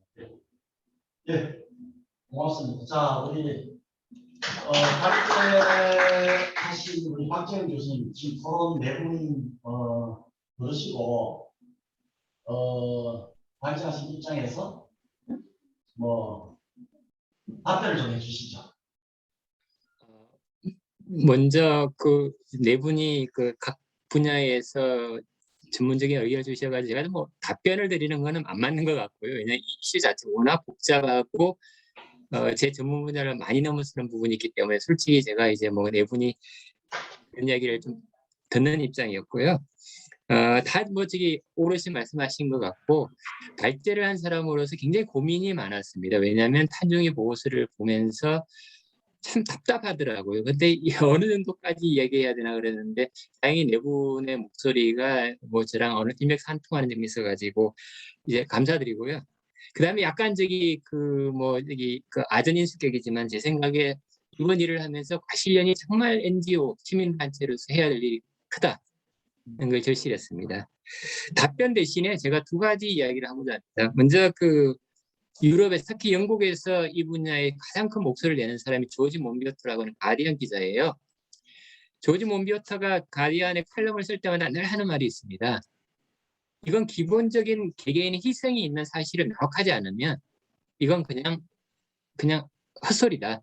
그러니까 예를 들어서 우리가 우리의 삶이 어떻게 변화해야 되는지에 대한 정확한 그 그림이 그려지지 않으면 이건 남의 이야기예요. 그래서 제 생각에 그 국민이 감내해야 될 부분이 뭔지를 명확하게 전달을 해야 되고 왜 해야 되는지 어떤 경로로 갈지 그런 게 명확하지 않으면 제가 처음에 드렸듯이 달성 불가능한 아무리 아름다운 장밋빛이라도 사람들을 포기하게 만듭니다. 근데 이제 아까 문성일 교수님이 그 굉장히 긍정적으로 말씀하신다고 말씀하셨는데 그 제가 가장 최악으로 생각하시는 재정 문제를 이제 동일하시더라고요. 저는 3천조가 넘는다고 생각합니다. 정말 3천조예요. 근데 이제 과학의 역사상 아까 저기 지금 뭐 과학을 갖다가 이제 여러 가지 복잡하지만은 저도 과학의 역사상 이제 비슷한 사례를 들면은 전 이건 전쟁이라고 봅니다. 국가가 치러야 엄청난 전쟁이 3천조가 들어간 전쟁인데 국가 총력전이고요. 제가 아는 한 이런 걸 갖다가 하기 위해서는 모든 재원과 자원을 통일을 해야 되는데 그 대표적인 사례가 이제 그 미국 맨하탄 프로젝트입니다. 잘 아시겠지만은 그 그로브스 장군이 원래는 그 오펜하이머를 굉장히 싫어합니다. 거의 헤이트하는 정도고 이미 오펜하이머가 소위 약간의 커뮤니스트라고 하는 게 그 미 정보부 내에서 있었기 때문에 그걸 하지만 오펜하이머의 전문성을 가지고 하는데 그 실제로 로스알라모스에 딱 서보면 한 2년 만에 이 사람들이 아무것도 없는 데서 맨하탄 프로젝트를 성공시키는 게 놀랍습니다. 그래서는 우리나라에 지금 4분도 나와 계시지만 제가 이제 가끔 이야기를 해보는 전문가들 이야기를 들어보면 그 전문가의 모든 지략을 모으면 이건 어쩔 수 없이 해낼 수 있는 방안이 분명히 나올 거라 생각이 되고 그 답이 없습니다. 최적화 문제는 항상 대결자리가 없거든요. 근데 아까 저게 이제 그 안전 박사님 말씀하신 부분 좀 관련이 되는데 이건 그 글로벌 이슈면 동시에 로컬 이슈이기 때문에 우리의 전략도 필요하지만 우리의 나레이션도 필요해요. 한국은 어떤 상황이 있기 때문에 우리가 글로벌 이 파트너로서 우리가 역할을 하겠지만 우리 현재 상황에서 이런 걸 맞춰주겠다고 하는 그 나레이션이 있어야 되는데 그 나레이션이 있어야만 사람들을 설득할 수 있습니다. 그러니까 우리가 지금 있는 처한 상황을 우리가 일본에 맞출 수도 없어요. 일본은 우리 30년 전에 이미 3만 불을 넘었거든요. 독일이나 영국보다 훨씬 더. 그러니까 그런 부분에서 오는 부분들을 우리가 얼마든지 논리적으로 해 나가야 되고요. 그런 의미에서 제 생각에 이건 차기 정부가 정말 정파적인 요소에 떠나가지고 모든 전문가들을 다 모시고 그분들의 의견들을 정말 개방적인 의견을 하고 5년 정권이 아닌 30년 국가 존망이 걸려있는 문제를 인식해 줬으면 좋겠다는 생각으로서 제 말씀을 마치겠습니다. 감사합니다. 오늘 과학기술 34년의 목소리 2050 탄소 중립 실행안의 실행 가능성을 진단하다 이 제목으로 과실련에서 좀 야심차게 오픈 포럼을 준비를 했고요. 요즘 이렇게 두 가지 대전환을 이야기합니다. 산업 대전환. 하나는 이제 디지털 전환 이야기를 많이 하고 AI 인공지능 이야기를 많이 하고요. 그리고 좀 하나는 우리 에너지 전환을 포함한 탄소 중립을 이야기를 하죠. 근데 오늘 우리 박정훈 교수님께서 굉장히 중요한 말씀, 어떻게 보면 물리학적 관점에서 이 최적화라는 걸 들고 나오셨고요. 탄소 중립은 최적화 문제다. 근데 사실 보면 이런 AI 인공지능도 결국 최적화 문제입니다. 이거 어떻게 보면 대전환의 어떻게 보면 두 기둥이 최적화 문제인데, 제가 알고 있기로 이 최적화 문제는 이제 어떻게 보면 이제 수많은 제약 조건 하에서 어떤 목적 함수가 있겠죠. 그 목적 함수는 굉장히 단순할 수도 있고 멀티 오브젝티브 펑션일 수도 있겠죠. 그죠? 지금 우리 부딪히는 멀티 오브젝티브 펑션. 그리고 컨스트레인트는 굉장히 지금 어떤 현실적인 관점에서 생각을 해야 되는데 이 자칫 컨스트레인트가 구성하는 어떤 피지컬 셋에서 그게 empty 셋이 되버리면 그냥 그 성립이 안 되는 거죠. 뭐 최적화할 수 있는 솔루션이 없는 거잖아요. 그죠? 이렇게 자칫 이렇게 가게 되면 굉장히 공허한 이슈가 되버리는 거죠. 그죠? 소위 현실성이 없다, 실행 가능성이 없다는 이 이야기가 되는 거고 어쩌면 멀티 오브젝티브 펑션이라고 했지만 이 구조가 굉장히 더 복잡할 수도 있어요. 그러니까 탄소 중립, 탄소 배출 미니마이징 하고 하면서 산업 경쟁력을 또 맥시마이징 하고 이렇게 해야 되기 때문에 어떻게 보면 이게 맥스 민 문제일 수도 있고 민 맥스 문제일 수도 있어요, 사실은. 그러니까 이 오브젝티브 펑션 자체가 굉장히 복잡한 함수라는 거죠. 상당히 컴플렉시티가 있는 거여서 결국 이런 문제에 대한 어떤 그런 부분은 굉장히 다면적인 접근이 굉장히 있어야 되고 이게 어떤 하나의 어떤 한 볼트만 봐가지고 이렇게 신고를 이렇게 접근하면은 굉장히 어떻게 보면은 어떤 파괴적인 어떤 결과에 도달할 가능성도 있는 거죠. 그래서 오늘 이 과실련에서 이 토양 오픈 포럼에서 굉장히 많은 어떤 그 관점과 어떤 그 일종의 처방에 대한 암시가 저는 이루어졌다고 봅니다. 우리 문승일 교수님 너무너무 잘 이렇게 정리를 해주셨고요. 이준호 교수님하고 또 안지한 단장님이 또 새로운 포인트를 잘 짚어주셨고요. 또 우리 김민수 교수님이 어떻게 보면 참 제가 봤을 때 중립적이고 객관적인 입장에서 지금 어떻게 보면 그 균형 잡힌 어떤 시각을 잘 말씀해 주셨다고 생각합니다. 과실련 오늘 오픈 포럼을 통해서 탄소 중립 문제를 다뤘지만 이 부분은 2050년 만에 탄소 중립이면 2050년까지 과실련이 오픈 포럼을 계속 해야 됩니다. 계속 해야 될 주제입니다. 그래서 이 2050년까지 과실련님 수많은 대표님들이 등장을 하시겠지만 줄기차게 이 탄소 중립 문제를 그때까지 어떻게 보면 우리가 기대할 만한 어떤 수준에 이르기까지 오픈 포럼을 계속하겠다는 약속을 드리면서 오늘 포럼을 마무리하겠습니다. 감사합니다.